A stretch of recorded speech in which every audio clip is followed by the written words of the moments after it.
पिछले क्लास में हम लोग डिस्कस कर चुके थे 20 एमसीक्यू इकोनॉमिक्स का, और ये सेट जो टेस्ट हमारे यहाँ इकोनॉमिक्स का हुआ है, पहले टेस्ट का पहला लेक्चर जा चुका है।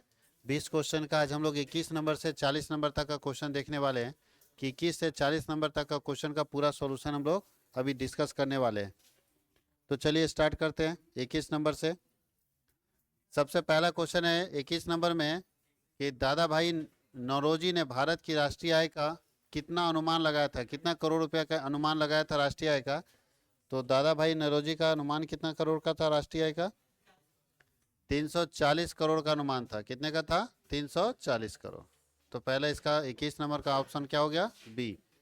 नियोजन के लिए दीर्घकाल और अल्पकालीन उद्देश्य परस्पर क्या होते हैं? तो परस्पर एक दूसरे के क्या होते हैं? पूरक होते हैं। अच्छा बताइए, अगर शॉर्ट टर्म में कोई प्लान बन रहा है तो वो बन रहा है लॉन्ग टर्म के लिए ना। शॉर्ट टर्म का प्लान किसके लिए बनता है? लॉन्ग टर्म के लिए। शॉर्ट टर्म के छोटे छोटे प्लान को जब हम पूरा करेंगे तब मेरा लॉन्ग टर्म का प्लान रेडी हो जाएगा। शॉर्ट टर्म का छोटा छोटा प्लान जब हम पूरा करेंगे तब मेरा किसका प्लान रेडी होगा? लॉन्ग टर्म का। अगला क्वेश्चन है, हरित क्रांति में किस तरह के बीजों का प्रयोग को बढ़ावा दिया गया? तो हरित क्रांति में HYV बीजों के प्रयोग का बढ़ावा दिया गया कि हाइब्रिड बीज का हम लोग इस्तेमाल करेंगे। हाइब्रिड सीड्स इसको बोलते हैं। क्या इसमें हाइब्रिड सीड्स का इस्तेमाल करने को क्या दिया गया?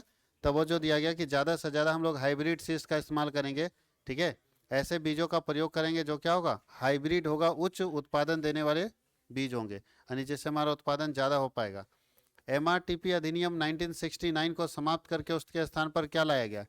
तो MRTP ना मोनोपोली अधिनियम था। MRTP अधिनियम 1969 में बना था। इसका काम था मोनोपोली लाना मार्केट में। मोनोपोली मतलब किसी एक सामान को बेचने वाला एक ही आदमी होना चाहिए। और पहले होता था कि एक सामान को इस क्षेत्र में केवल एक आदमी बेचेगा, उसको बोलते थे मोनोपोली। इसको पूरा फुल फॉर्म बोलते हैं मोनोपोली रिस्ट्रिक्टेड ट्रेड प्रैक्टिसेस। क्या बोलते हैं? Monopoly restricted trade practices. उस कानून को जो 1969 में बना था उसको सरकार ने रद्द कर दिया कि अब किसी चीज़ में मोनोपोली नहीं रहेगा।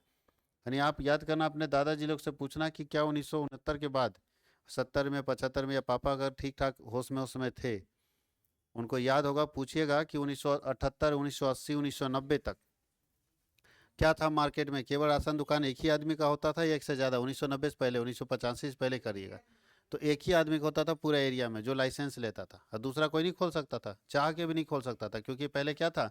MRTP एक्ट था। MRTP का फुल फॉर्म समझ गए? Monopoly restricted trade practices. तो इस कानून को सरकार हटा दी। बोले एक आदमी अब यहाँ पे ट्रेड प्रैक्टिस नहीं कर सकता, एक आदमी इस क्षेत्र में बिजनेस नहीं कर सकता, अब कंपटीशन होगा, अब सब खोल सकता है। तो ये इसके जगह पे कौन सा कानून आया था? कंपटीशन एक्ट आया था। कौन सा कानून आया था? Competition act. मोनोपोली की जगह कौन सा कानून आया था? Competition act. कहीं कोई दिक्कत है? अब बोल रहा है कि विशेष आर्थिक क्षेत्र मॉडल 1 अप्रैल कब से लागू हुआ? SEZ बोलते हैं, special economic zone. Special economic zone कब से लागू हुआ है? तो स्पेशल इकोनॉमिक जोन लागू हुआ है 2000 से। 1 अप्रैल 2000 ईस्वी से SEZ लगा। SEZ क्या है? वो तो फुल फॉर्म हो गया SEZ का, स्पेशल इकोनॉमिक जोन। SEZ होता क्या है ये बताइए। अच्छा, हम लोग जब बिजनेस करते हैं दुनिया के देशों में बेचेंगे तो बहुत सारी समस्याएं आएंगी कि नहीं? लाइसेंस बनाना पड़ेगा, दूसरे देशों से कांटेक्ट करना पड़ेगा वहाँ का डीलर से, तब ना बेचेंगे। कि किसी को भेज दीजिएगा, अमेरिका में हम माल भेजना चाह रहे थे, किसको भेज देंगे अमेरिका में सामान? किसी को भी अमेरिका में सामान भेज देंगे? अरे वहाँ कांटेक्ट तो होना चाहिए। किसको भेजेंगे? कौन पैसा भेजेगा? पर सामान लाद दिया या पानी जहाज में, पैसा कौन देगा आपको? तो कौन मेरा कांटेक्ट कराएगा? तो बोलता है कि एक ऐसा पार्क बनाया जाता है, एक ऐसा क्षेत्र बनाया जाता है जो स्पेशली इकोनॉमिक जोन के लिए नाम पर कहलाता है, और वहाँ से आप कोई भी सामान विदेश भेज सकते हैं, विदेश से खरीद सकते हैं, बेच सकते हैं, आसानी से हो जाएगा वहाँ, क्योंकि वहाँ हर तरह के लोग अवेलेबल है। आपको वहाँ डीलर मिल जाएगा, आपको वहाँ फाइनेंसर मिल जाएगा, सब आदमी वहाँ पे अवेलेबल है। तो उस क्षेत्र को, उस एरिया को हम लोग बोलते हैं स्पेशल इकोनॉमिक जोन। कोई दिक्कत है? जैसे आप बेंगलोर साइड में जाएंगे तो IT पार्क बना है। पार्क मतलब ये पार्क नहीं जहाँ घूमने जाते हो। IT पार्क का मतलब है कि एक बड़ा एरिया सरकार ली, सरकारी जमीन पे, वहाँ पे बड़े बड़े आईटी सेक्टर का हेड ऑफिस बना दी, जितना आईटी सेक्टर का बड़ा बड़ा कंपनी है, बड़ा बड़ा ब्रांड है, सबको वहाँ लेके आ गया, उसी को आईटी पार्क का नाम दे दिया, बड़ा सा बोर्ड लगा दिया है एकदम फ्रंट में, आईटी पार्क, गेट से घुसिए खाली आईटी सेक्टर की कंपनियां मिलेगी, आपको जो बनाना है। अब हमको अपना यूनिवर्सिटी का सॉफ्टवेयर बनाना है तो जाके बनवाइए यूनिवर्सिटी का सॉफ्टवेयर। आपको लगता है कि हमको अपने स्कूल का सॉफ्टवेयर बनाना है, आईटी सेक्टर की कंपनियां है सर्विस देने के लिए, जाकर सॉफ्टवेयर बनाइए। आपको लगता है हम पेट्रोल पंप खोले हम सॉफ्टवेयर बनाएंगे, तो भैया बनाइए। आपको लगता है हम अमेजन जैसा सॉफ्टवेयर बनाएंगे, तो कंपनियां वहाँ पड़ी हुई, जाइए रेट अपना डिसाइड करिए और बनाइए। तो आईटी सॉफ्टवेयर से क्या, आईटी पार्क से क्या हो रहा है फायदा, कि उस क्षेत्र के जितने लोग या देश के जितने लोग बड़े बड़े लोग हैं जिनको आईटी सेक्टर से काम है, जिनको सॉफ्टवेयर बनाना, कहाँ जाएंगे बताओ, आईटी पार्क। एक जगह पे सब ना मिलेगा, अलग अलग मिल जाएगा तो क्या समस्या बताओ। एक कंपनी है जमशेदपुर में, चले गए जमशेदपुर, वहाँ जाने में खर्च लगा, फिर वहाँ से बात किए, कुछ समझ आया कुछ नहीं आया, फिर सोचे दूसरा कंपनी से भी बात कर लेते हैं, क्योंकि हम लोग भारतीय क्या लगता है एक जगह जाते हैं वही खरीद लेते हैं, कम से कम 15-20 पूछते हैं। फिर एक कंपनी दिल्ली में है, चल गए दिल्ली, फिर दिल्ली से पुणे में, पुणे चल गए, दौड़ते रहे इसी तरह से। और अगर एक ही जगह सारी कंपनियां मिल जाए तो कितना बढ़िया है। एक बार जाइए, 50 तरह की कंपनियां आपको ऑफर की है, आपको जो अच्छा लगता है, अच्छा 50 कंपनियों से पूछिएगा तो 50 तरह का बुद्धि भी आएगा, फिर आपको जो उचित लगता है वहाँ से आप आईटी बना लो, अपना अपना सॉफ्टवेयर बना लो। तो इसी तरह से यहाँ पे स्पेशल इकोनॉमिक जोन है, यहाँ पे सिर्फ विदेशी व्यापार करने में आपको मदद करने वाले लोग पड़े हुए। आप जाइए आराम से सब काम होगा, सब स्मूथली काम होगा, आपको टेंशन लेने की जरूरत नहीं है। चीन का मुख्य व्यवसाय क्या है, सब जानते हैं, सबसे ज़्यादा चीन किस में है, एग्रीकल्चर सेक्टर में, उसके बाद इंडस्ट्रियल में, उसके बाद सर्विस सेक्टर में, बिजनेस नहीं सर्विस सेक्टर में, तीसरा नंबर पर उसका सर्विस। भारत सबसे ज़्यादा किस में है, सर्विस में सबसे ज़्यादा है। अच्छा पाकिस्तान का सबसे बड़ा उद्योग क्या है बताइए, पाकिस्तान में सब जानते हैं, हमको लगता है कुछ दिन हुआ है, कुछ दिन पहले ही बता चुके, पाकिस्तान में कपड़ा उद्योग बहुत फेमस है, टेक्सटाइल इंडस्ट्री पाकिस्तान में ज़्यादा है, पाकिस्तान में कपड़ा का इंडस्ट्री ज़्यादा है। कोई दिक्कत किसी को, कौन सा उद्योग पाकिस्तान में सबसे ज़्यादा फेमस है, टेक्सटाइल इंडस्ट्री। स्वर्णिम चतुर्भुज योजना किससे रिलेटेड है, स्वर्णिम चतुर्भुज योजना बताए थे कि चारों महानगर को जोड़ने के लिए सरकार ने एक योजना बनाई है जिसका नाम है स्वर्णिम चतुर्भुज योजना। चारों महानगर को आपस में क्या करना है, इंटरकनेक्ट कर देना। ये देखो इस तरह से, मतलब है दिल्ली से मुंबई, मुंबई से चेन्नई, चेन्नई से कलकत्ता, दिल्ली से कलकत्ता, मतलब चारों तरफ को, यहाँ मान लो मुंबई है, ये दिल्ली है, ये चेन्नई है, कोलकाता है, देखो सब इंटरकनेक्ट है कि नहीं। और किससे इंटरकनेक्ट होना, रोड से, रोड कनेक्टिविटी से, रेलवे से तो है ही कनेक्ट, रोड कनेक्टिविटी से डायरेक्ट कनेक्शन। ऐसा ना हो कि पता चला कलकत्ता जाना हो दिल्ली से तो पहले मुंबई जाओ तब जाओ, ऐसा नहीं, डायरेक्ट आप जा सकते हो। इसको बोलते हैं स्वर्णिम चतुर्भुज योजना, सरकार ये चलाई थी कि चारों महानगर को आपस में इंटरकनेक्ट कर देना है बढ़िया रोड की सुविधा के जरिए, उसी को हम लोग क्या बोलते हैं, स्वर्णिम चतुर्भुज योजना। कहीं कोई दिक्कत है, तो ये किसके लिए आया था, ट्रांसपोर्ट के लिए, यातायात के लिए बनाया गया था। किसके लिए बनाया गया था, ट्रांसपोर्ट के लिए, याद रहेगा। समझ में आया, स्वर्णिम चतुर्भुज योजना किसके लिए, चारों महानगरों को आपस में जोड़ने के लिए। एलपीजी, एलपीजी 1991 में आया था ना, नई नई आर्थिक नीति जब 1991 में आई थी, उसमें 3 वर्ड डाला गया था, एलपीजी। एल का मतलब था लिबरलाइजेशन, पी का मतलब था प्राइवेटाइजेशन, और जी का मतलब था ग्लोबलाइजेशन। तो इसका मतलब यहाँ पे सही कौन होगा, all of these, all of these सही हो जाएगा। कोई दिक्कत है। अब चलते हैं डिमेरिट्स ऑफ लिबरलाइजेशन, लिबरल कर देना, लिबरलाइजेशन का मतलब था आसान बनाना बिजनेस को, बिजनेस को आसान बनाने का डिमेरिट क्या है, अगर हम बिजनेस करना देश में आसान कर देंगे तो क्या डिमेरिट है, तो क्या लगता है एकाधिकारी बढ़ जाएगा, बिजनेस करना आसान बना देंगे तो। दूसरा डिमेरिट उत्पादन बढ़ेगा, तो ये डिमेरिट है, ये फायदा ना जी, आसान करेंगे तो ज़्यादा ना उत्पादन बढ़ेगा, तो ये फायदा है। अच्छा कंपटीशन बढ़ेगा, बढ़ेगा, और उपरोक्त तो सभी तो हो ही नहीं सकता क्योंकि दोस्त पूछ रहा है, तो अकेला दोस्त कौन होगा। अब सवाल है कैसे, अगर हम सब कुछ आसान कर देंगे तो एकाधिकारी कैसे बढ़ जाएगा, मोनोपोली कैसे बढ़ जाएगा। तो ध्यान दीजिएगा, अगर सब कुछ मार्केट इकोनॉमी इसको बोलते हैं, अगर आप मार्केट इकोनॉमी पर छोड़ दीजिएगा, सब कुछ बाजार पर छोड़ दीजिएगा, तो कुछ लोगों का अधिकार हो जाता है मार्केट पर।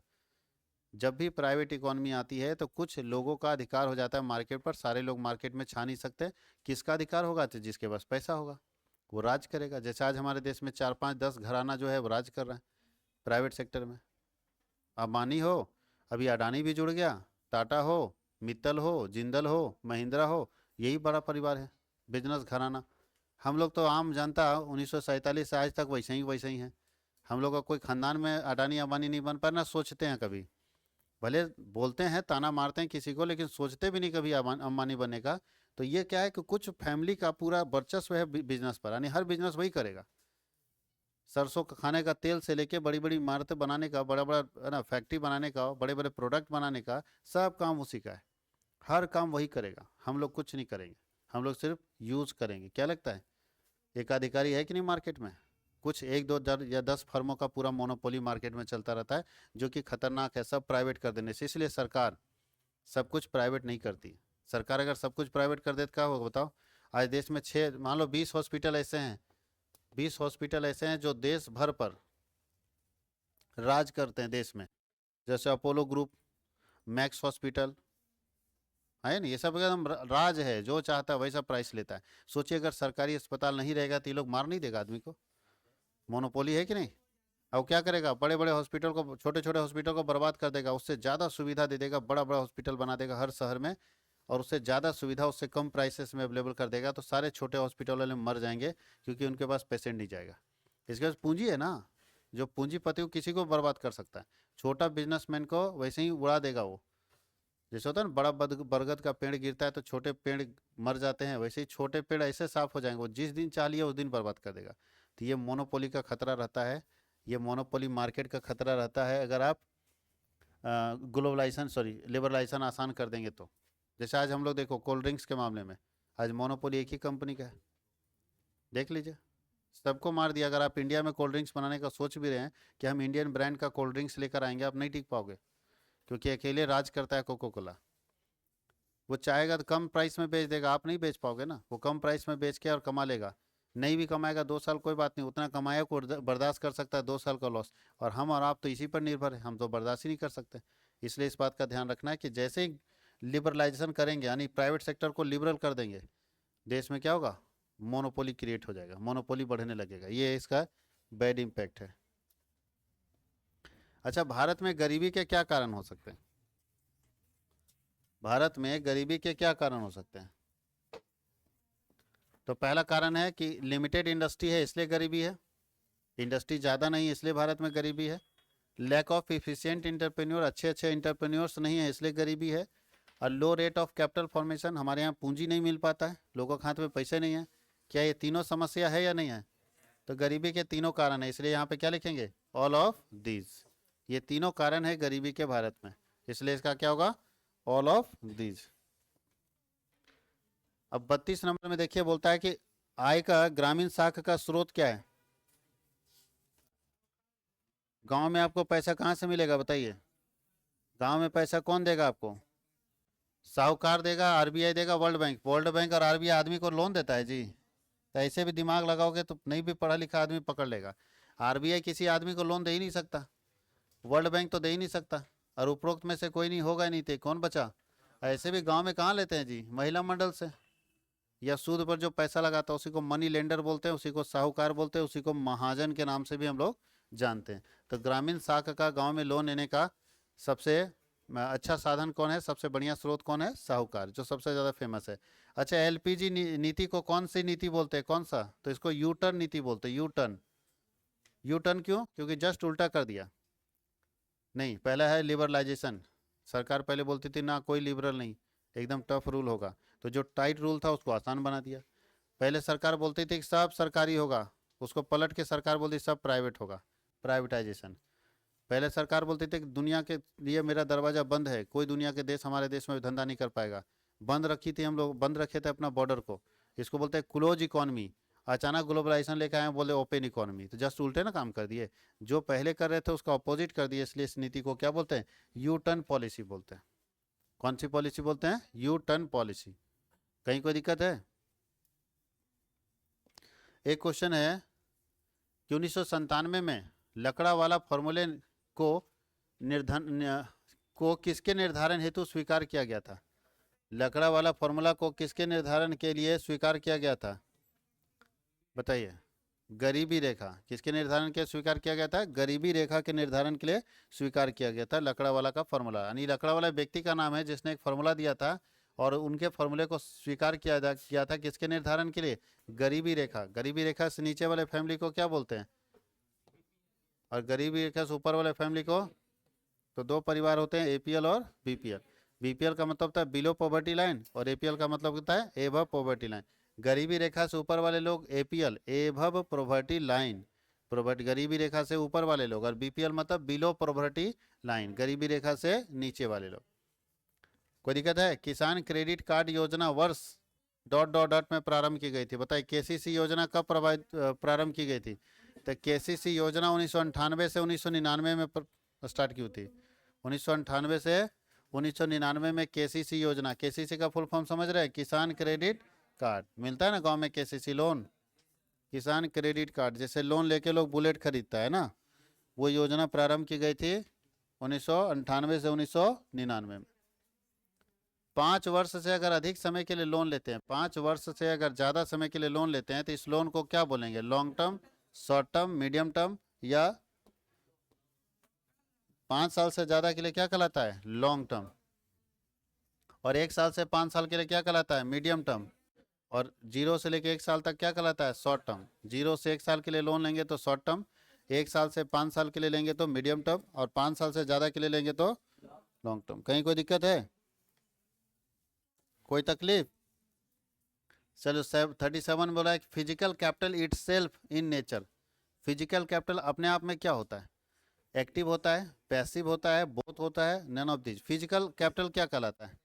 2 तरह का कैपिटल होता है, एक ह्यूमन कैपिटल, एक फिजिकल कैपिटल। ह्यूमन कैपिटल हम लोग हैं, एक फैक्ट्री जो होती है, इंडस्ट्री होती है, उसमें 2 कैपिटल होता है, 2 तरह से पूंजी लगता है। एक ह्यूमन कैपिटल जिसको मैन पावर बोलते हैं, जिसको लेबर बोलते हैं। तो एक लेबर है इंडस्ट्री में, और दूसरा फिजिकल कैपिटल मतलब मशीनरी है। दोनों ना लगेगा तब ना काम होगा।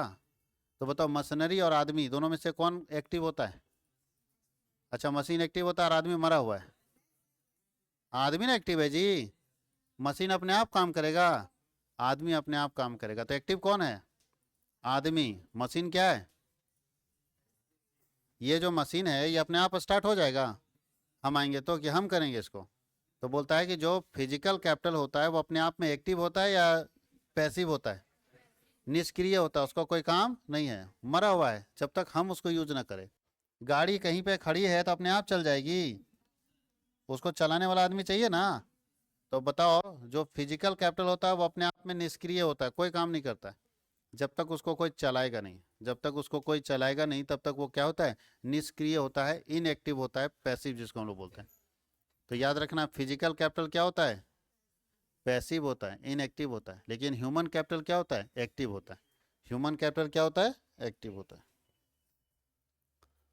अब बोल रहा है कि force is then the measurement of expected labour force. कौन है जो एक्सपेक्टेड लेबर फोर्स को मेजर करता है? पहला है कार्य फोर्स मतलब वर्क फोर्स, दूसरा है लेबर फोर्स, तीसरा है बोथ, और चौथा है डिमांड। यहाँ पे क्या लिखना होना चाहिए? ये THER लिख दिया है, दियर होना चाहिए। Force is there measurement of expected labour force. बताए किसको मेजर करता है expected labour force? Labour force किसको मेजर करता है? वर्क फोर्स को। किसको मेजर करता है? वर्क फोर्स को। कहीं कोई दिक्कत है? अब ऊर्जा का परंपरागत स्रोत कौन है? कौन ऐसा स्रोत है परंपरागत स्रोत ऊर्जा का? कोयला परंपरागत है, बाकी क्या है? बाकी गैर परंपरागत, यानी इसका इस्तेमाल परंपरा से चलता रहा है, पुराने जमाने से चलता रहा है। पहले से कोयला का इस्तेमाल, ये सब तो अभी ना शुरू हुआ है। किसको मालूम था बायो एनर्जी बनेगा? किसको मालूम था विंड एनर्जी बनेगा? हवा तो बहुत सदियों से चल रहा है, लेकिन विंड एनर्जी बनाने का फॉर्मूला तो किसी को मालूम नहीं था। तो ये समझना है आपको। तो याद रखना है कि ऊर्जा का जो परंपरागत और कॉन्वेंशनल सोर्स ऑफ एनर्जी है वो कौन सा एनर्जी है? कोयला सबसे बेस्ट एनर्जी है। और फिर देखो अभी SEZ पूछ दिया, अभी बताए थे SEZ का फुल फॉर्म क्या है? SEZ ऊपर में देख चुके हैं, स्पेशल इकोनॉमिक जोन। हिंदी में बोलते हैं विशेष आर्थिक क्षेत्र। क्या बोलते हैं? Special economic zone, SEZ। तो SEZ का फुल फॉर्म क्या है? Special economic zone. ये हम लोगों का 20 क्वेश्चन कंप्लीट। हम लोगों का इंडियन इकोनॉमी में ज़्यादा टाइम नहीं लगेगा। इसलिए नहीं लगेगा क्योंकि इसमें थ्योरी रहता है, और जो स्टैट्स वाला पोर्शन रहता है उसमें न्यूमेरिकल रहता है, तो उसमें हमको सॉल्व करना पड़ता है, तो उसमें हम लोगों को ज़्यादा टाइम लग जाता है। कहीं कोई दिक्कत है?